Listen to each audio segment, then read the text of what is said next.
愛因斯坦講過咧，複利效應咧係呢個世界第8大奇蹟。睇得明咧以下呢3樣嘢咧，你就真正讀懂咧財富複利效應嘅威力。尤其係最後一樣，第一樣咧，複利咧從來唔係一夜暴富，而係慢慢嘅積累，日日嘅沉澱，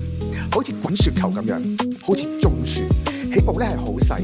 睇落咧係冇乜變化嘅。第二樣咧，複利最強大嘅地方就係時間嘅加持，只要你唔中斷、唔放棄，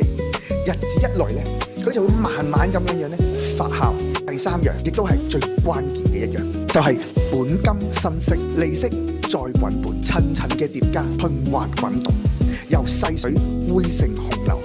由小錢滾成大嘅財富。就連巴菲特咧都係靠呢個邏輯嚟到致富。真正嘅財商唔係求急財，而係同時間做朋友，靜靜等待複利為自己增值。慢即係快，快即係慢，讀懂複利，你就悟透咗財富嘅底層邏輯。